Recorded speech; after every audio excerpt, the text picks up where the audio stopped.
Vous êtes-vous déjà arrêté pour regarder des documentaires sur les animaux? Oui. Souvent. Il y a des animaux qui ont des comportements spéciaux. Hein? Le raton laveur. Il lave sa nourriture. Il lave ses mains. Pas la nourriture, il lave sa nourriture. Il mange, il lave ses mains.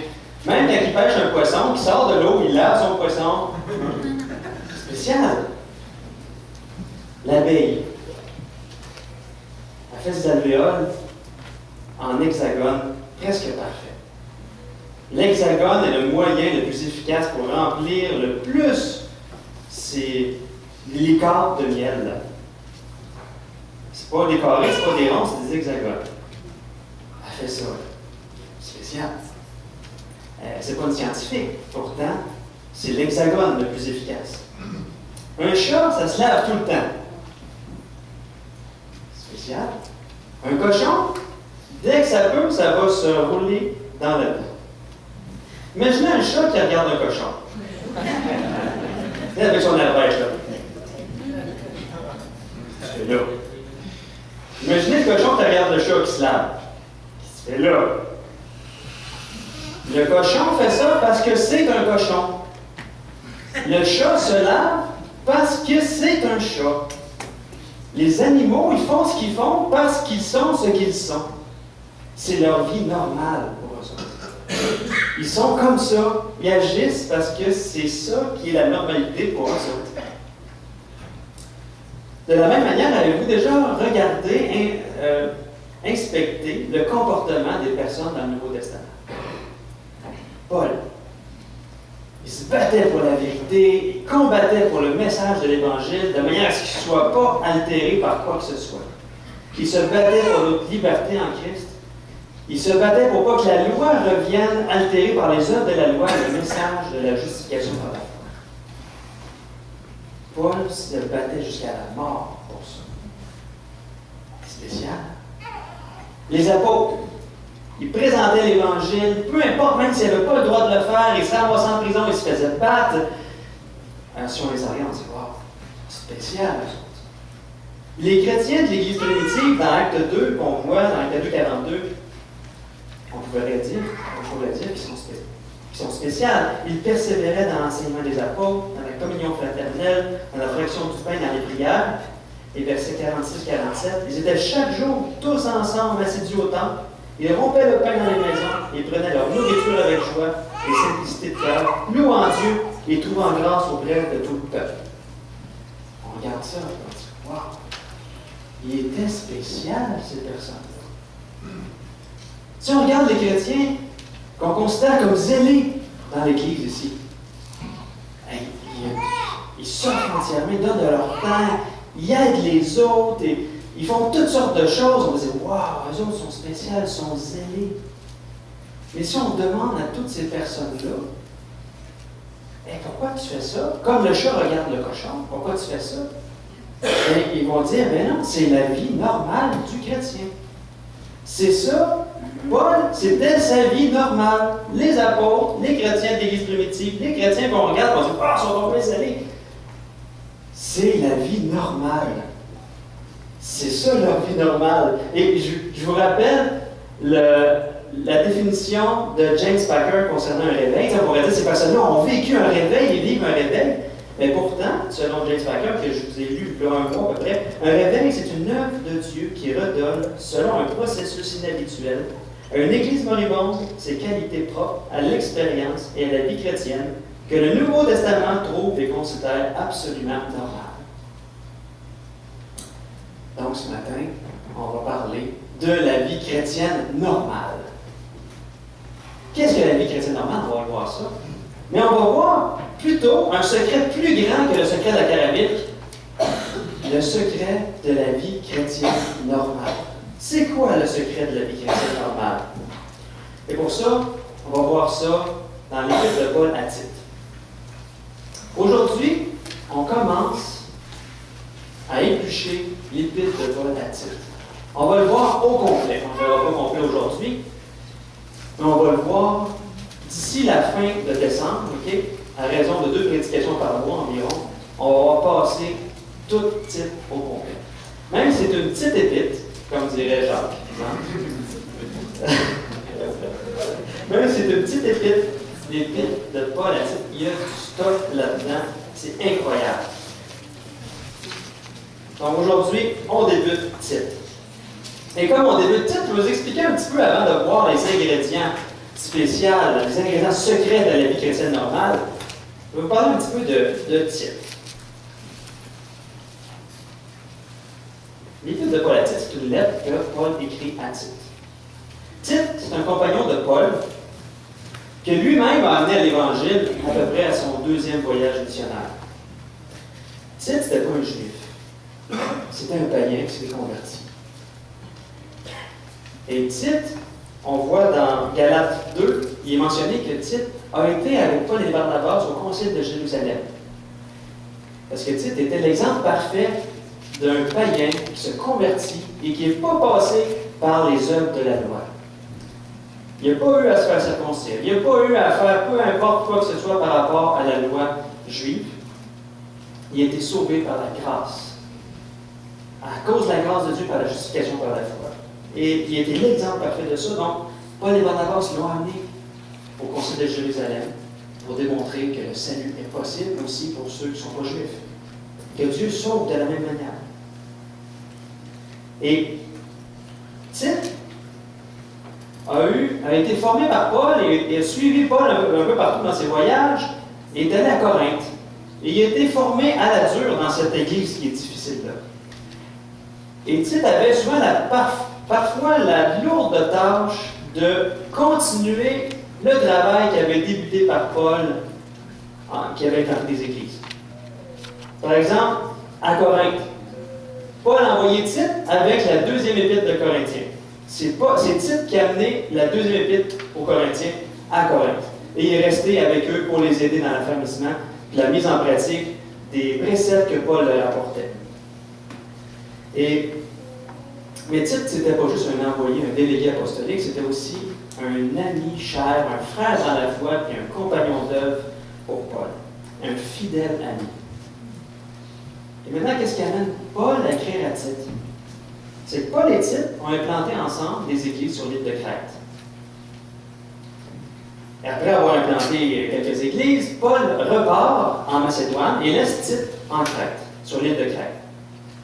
Et là, il envoie une lettre, qui est l'épître de Paul à Tite, pour, pas titre, mais Tite, pour lui donner des instructions afin d'affermir les chrétiens de l'île de Crète, pour qu'ils vivent la vie chrétienne normale, pour qu'ils soient un témoignage puissant, un témoignage de la puissance de Dieu qui transforme les cœurs et qui fait que les chrétiens changent d'attitude, de comportement, ce qui fait que les autres autour, ils vont voir que les chrétiens, c'est pas juste une simple religion, mais qu'il y a Dieu qui agit avec puissance. Et ce qui va faire qu'ils vont aider, ça va faire que les églises de Crète, ils vont implanter d'autres églises, puis ils vont présenter l'Évangile sur toute l'île de Crète. Et c'est ça le but de l'épître de Paul à Tite. Faire que les chrétiens de Crète vivent la vie chrétienne normale pour qu'il y ait un bon témoignage, puis que l'Évangile se répande partout sur l'île de Crète. Donc, si on revient à notre question de tout à l'heure, c'est quoi les ingrédients spéciaux de la vie normale du chrétien? Pour ça, on va voir Tite 1, verset 1 à 4. Tournez dans Tite 1, verset 1 à 4.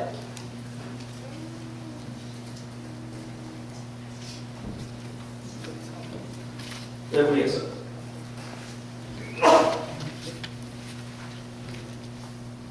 Paul, serviteur de Dieu et apôtre de Jésus-Christ, pour la foi des élus de Dieu et la connaissance de la vérité qui est selon la piété, lesquels reposent sur l'espérance de la vie éternelle, promise dès les plus anciens temps par le Dieu qui ne ment point, et qui a manifesté sa parole en son temps par la prédication qui m'a été confiée, d'après l'ordre de Dieu notre Sauveur.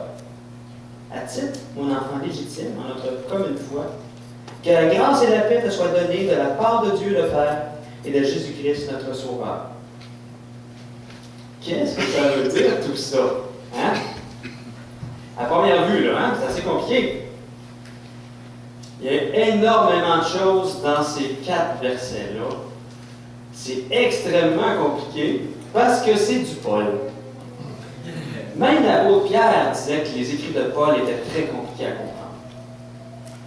C'est très difficile à comprendre parce que tous ces 4 versets-là, en grec, c'est une seule phrase. Et tous les mots sont rattachés ensemble d'une manière spéciale, surtout pour les 3 premiers versets.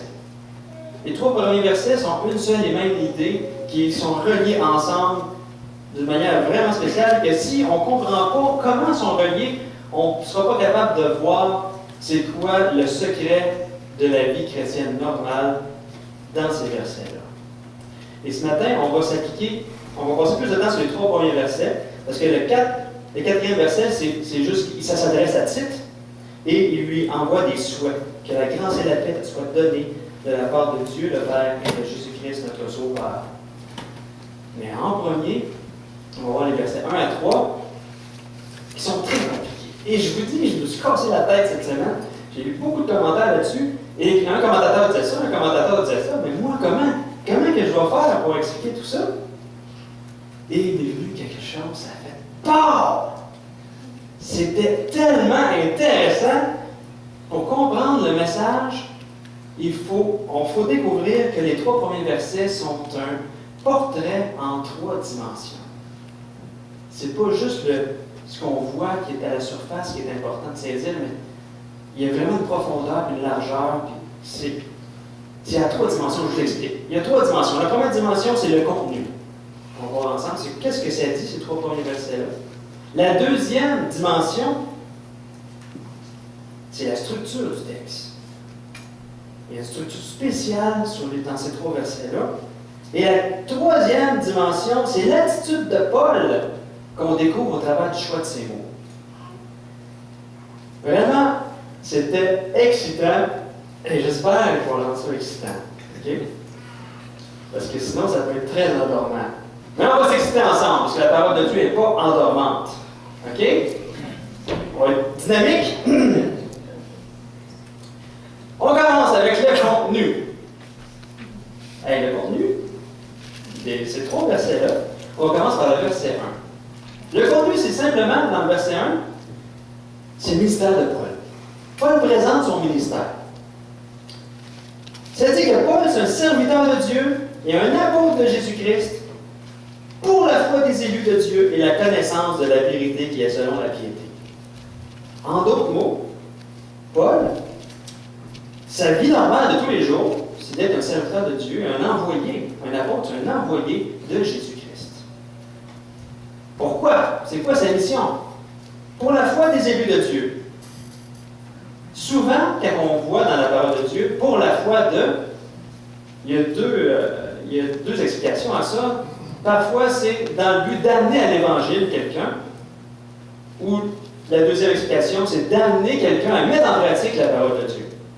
Mais dans ce contexte-là, ici, c'est pour amener à la foi, amener à l'Évangile les élus de Dieu. Parce que la deuxième partie, c'est l'autre explication. Amener à la connaissance de la vérité, c'est-à-dire amener les croyants, ces élus de Dieu-là, qui ont été sauvés par la présentation de l'Évangile, par la foi, c'est de les amener à vivre une vie conforme selon la parole de Dieu. Donc, le ministère de Paul, Paul était envoyé pour amener à l'Évangile les élus de Dieu, pour qu'ils soient capables de vivre une vie conforme à la parole de Dieu. Ça ressemble à quoi ça? Ça vous dit quelque chose? Exactement, c'est la grande mission qui est là. Juste là, c'est la grande mission. Paul a la même mission que nous, c'est-à-dire évangéliser et faire la prédication des disciples. Amener à la connaissance de la vérité, c'est tout simplement, un disciple, on le prend et on l'amène à mettre en pratique la parole de Dieu pour que Dieu soit son Dieu et qu'il vive une vie conforme à la parole de Dieu. Donc, Paul, sa mission, c'est la grande mission, la même que la nôtre. Intéressant? Mais lui, Dieu l'avait choisi de manière particulière, ce chemin de Damas. On voit ça dans Actes 9, 15, je vous le lis. Mais le Seigneur lui dit, va. Là, il parle à Ananias. Le Seigneur lui dit, va. Car cet homme est un instrument que j'ai choisi pour porter mon nom devant les nations, devant les rois, devant les fils d'Israël. Et je lui montrerai tout ce qu'il doit souffrir pour mon nom. Donc, Paul avait été choisi pour être un envoyé de Dieu, pour amener ceux que Dieu a élus pour être sauvés et pour marcher en ayant une vie conforme à la parole de Dieu. Est-ce que là-dedans, on voit, c'est quoi notre vie normale? On vient de voir la vie normale de Paul. Et notre vie normale à nous, c'est quoi? La vie normale du croyant. Oui, c'est d'accomplir la grande mission. Mais plus que ça, notre vie normale de tous les jours est liée directement à la mission que Dieu avait donnée à Paul. Si la mission que Dieu avait donnée à Paul, c'était d'amener les élus de Dieu à l'Évangile, bon, nous, on est déjà amenés à l'Évangile. OK? Première étape, mission accomplie. La suite de la mission de Paul, c'était de les amener à vivre une vie conforme à la parole de Dieu. Donc, si ça, c'est le ministère de Paul, nous, en tant que chrétiens, enfants de Dieu, élus de Dieu, qu'on est sauvés, notre mission à nous, notre vie normale, c'est de vivre une vie conforme à la parole de Dieu. Vous comprenez? Vous me suivez? Si vous avez des questions, viens me voir après. Nous, notre vie normale, c'est de vivre une vie conforme à la parole de Dieu. Et tout ça inclut aussi la grande mission. Parce que c'est un commandement que le Seigneur nous demande. Si on vit conformément à la parole de Dieu, on va l'accomplir, la grande mission. Vous voyez? Donc, en plus, c'est le but de la lettre qui est juste là. La lettre, c'est d'amener les chrétiens à vivre une vie conforme à la parole de Dieu, afin qu'il y ait un témoignage puissant sur toutes les deux Crète. Donc, nous, c'est la même chose. C'est de vivre une vie conforme à la parole de Dieu, afin d'avoir un témoignage puissant dans toute la ville de Granby. C'est ça, la vie normale du croyant. Mais là, vu qu'on est encore dans l'aspect du contenu, je dois ouvrir une parenthèse ici. C'est important d'en parler parce que Paul en parle. Je ne sais pas si vous avez remarqué que Paul est un apôtre de Jésus-Christ pour la foi des élus de Dieu. Bon, c'est quoi cette histoire-là d'élus de Dieu? Eh bien, c'est la doctrine de l'élection, de la prédestination qui est là. Excusez. C'est que Dieu, avant la fondation du monde, présent, s'était choisi un peuple pour les sauver, pour pardonner leurs péchés, pour qu'ils vivent, pour les amener à vivre l'éternité avec lui dans le paradis. Et ça, c'est l'élection. Et dans Éphésiens 1, 4 à 6, il est écrit: en lui, Dieu nous a élus avant la fondation du monde pour que nous soyons saints et irréprochables devant lui. Il nous a prédestinés dans son amour à être ses enfants d'adoption par Jésus-Christ, selon le bon plaisir de sa volonté, pour célébrer la gloire de sa grâce dont il nous a favorisés dans le bien-aimé. Et ce sont seulement ceux que Dieu a choisis qui un jour vont être sauvés. Paul savait qu'il avait été choisi. Nous, on sait que nous, on a été choisis. La parole de Dieu le dit. Dès avant la fondation du monde, Dieu avait notre nom en tête. Le chant tantôt qui a choisi Greg pour l'offrande, il nous appelle par notre nom.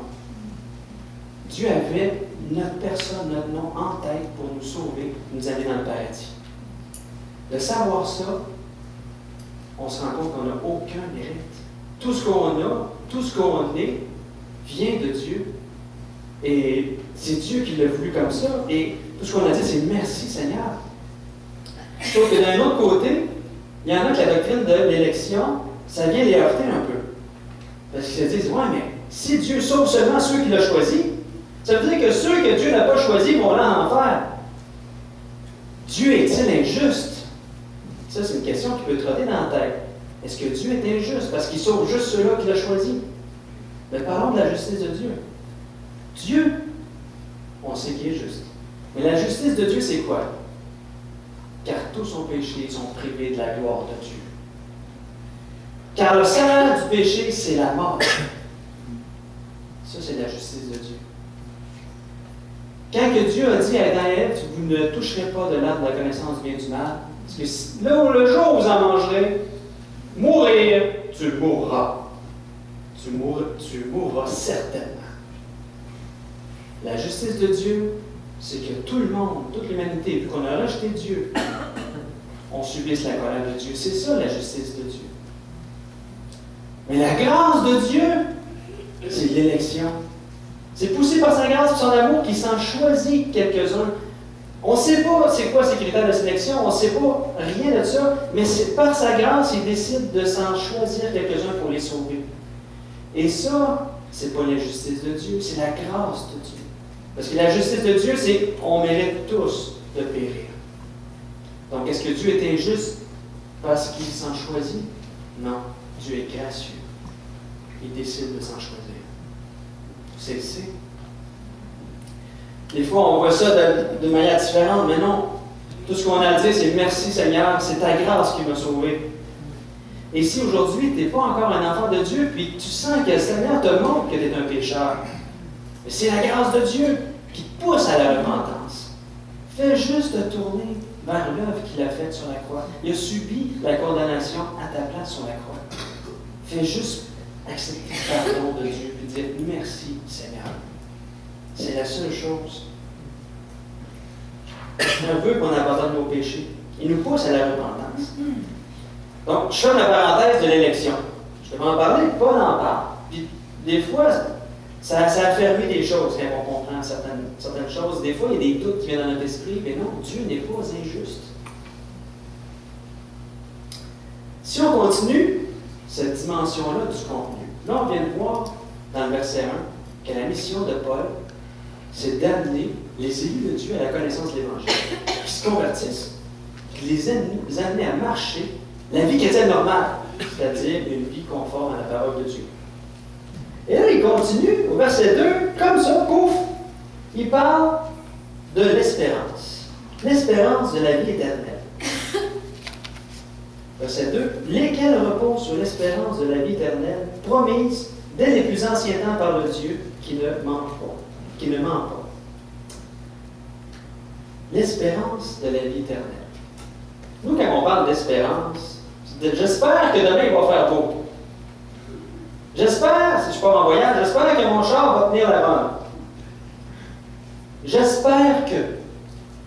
Ça, c'est espérer quelque chose qui n'est pas certain, mais espérer avec inquiétude quelque chose qui n'est pas certain d'arriver. Tandis que l'espérance dont Paul parle de la vie éternelle, ça veut dire anticiper avec impatience et joie. Quelque chose de certain. Et en plus, Paul dit que c'est annoncé par le Dieu qui ne ment pas. Jésus a dit qu'il montait au ciel, nous préparait une place et qu'il allait revenir nous chercher. C'est la vérité. C'est vrai. C'est indéniable. C'est ce qui va arriver. Donc, l'espérance de la vie éternelle, c'est d'attendre avec impatience et anticipation et avec joie le retour de Jésus-Christ qui va nous amener au ciel pour l'éternité. Mais dans tout ça, c'est quoi le lien entre l'espérance de la vie éternelle et les autres versets? Parce que là, on vient de voir que Paul est un serviteur de Dieu, un apôtre de Jésus-Christ, pour la foi des élus de Dieu, la connaissance de la vérité qui est selon la piété. Il y a 5 éléments ici, là. Et au verset 2, c'est écrit « Lesquels reposent sur l'espérance de la vie éternelle ». Mais qu'est-ce qui repose sur l'espérance de la vie éternelle?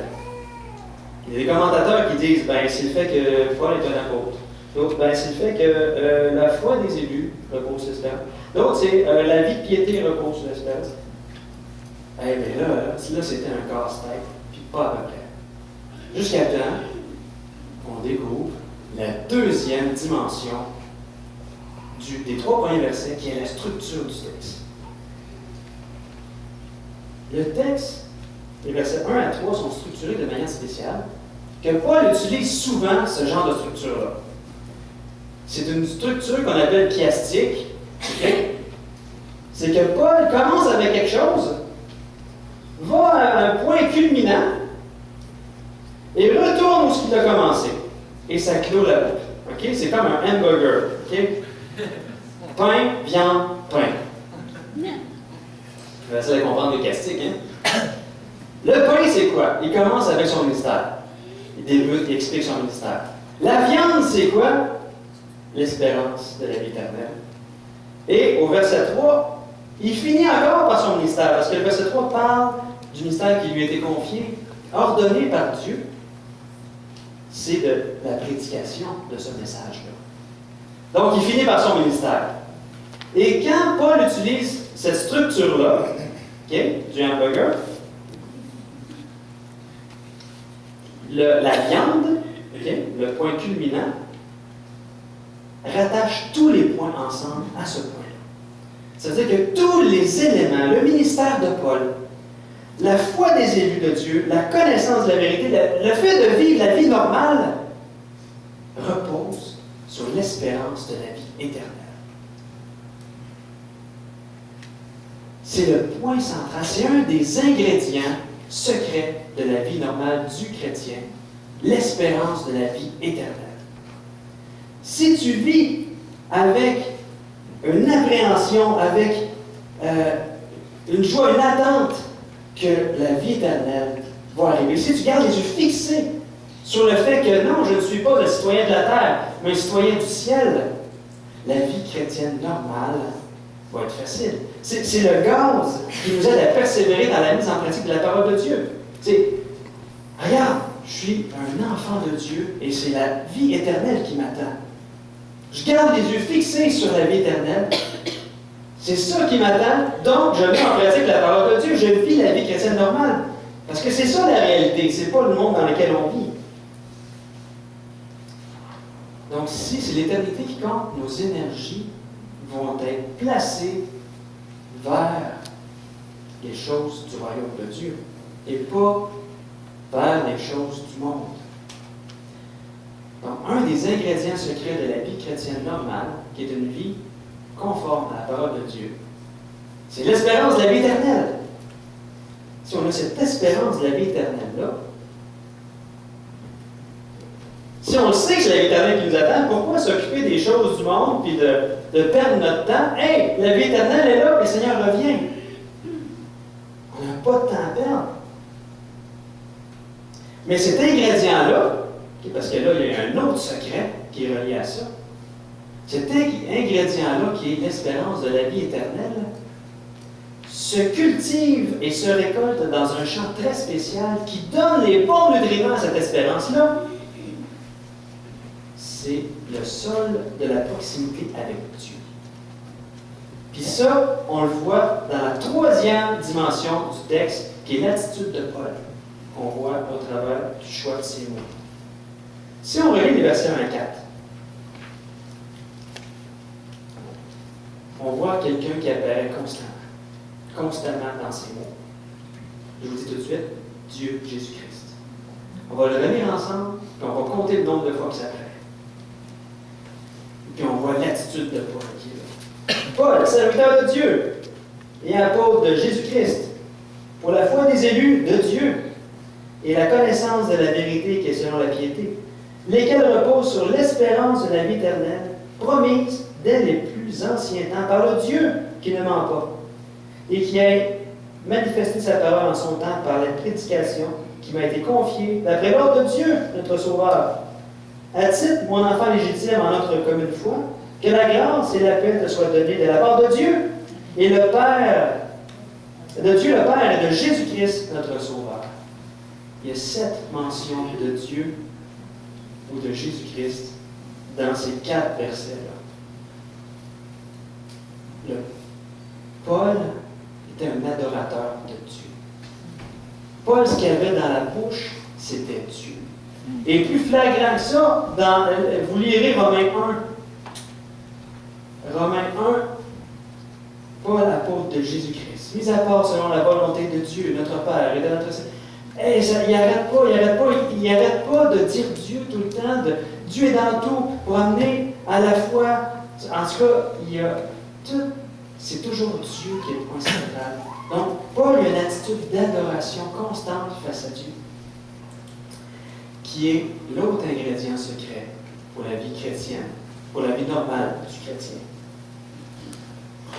L'espérance de la vie éternelle, avoir un cœur d'adorateur.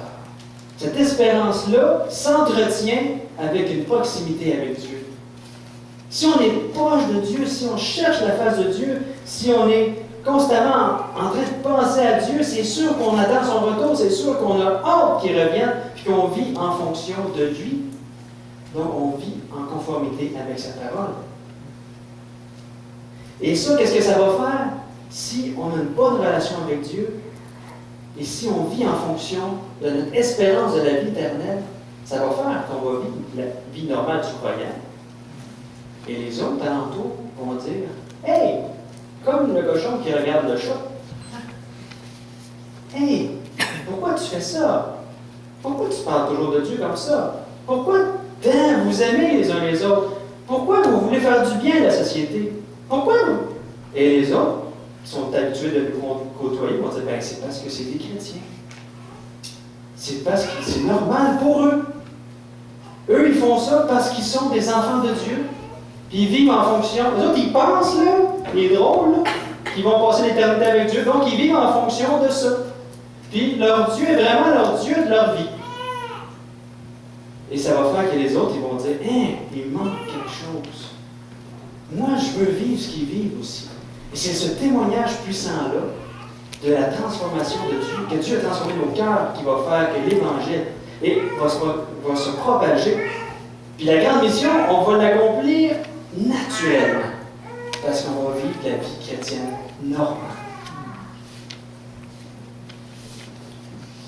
Comme à Antioche, les gens ont commencé à appeler les chrétiens des chrétiens. Ceux qui font l'œuvre de Christ. Nous, ils vont nous appeler aussi les chrétiens, si on vit la vie normale du chrétien. Et ça, c'est le but de la lettre de Paul à Tite. Nous encourager à vivre la vie chrétienne normale. Et on va voir dans les prochains mois des points précis de qu'est-ce que la vie chrétienne normale. On va voir ça ensemble. Et comme les Crétois étaient encouragés à gagner toute l'île de Crète par leur témoignage, par le message de l'Évangile, un message vivant, mais nous aussi, on va être encouragés à gagner toute l'île de Granby par notre témoignage vivant au cours de ces prochains mois-là. On a pour fruit la sainteté, pour fin la vie éternelle. Recherchons constamment la proximité avec Dieu. C'est pas notre vie ici-bas qui compte, mais la vie éternelle. Et posons-nous la question, est-ce que je suis prêt à tout donner à Dieu? Mais la réponse va être en fonction de la réponse aux deux autres questions qui suivent. Comment va ma relation avec Dieu? Et est-ce que je vis dans l'attente impatiente du retour de Jésus? Que la grâce et la paix vous soient données de la part de Dieu notre Père et de Jésus-Christ notre Sauveur. Merci. Je vais inviter Greg et son équipe.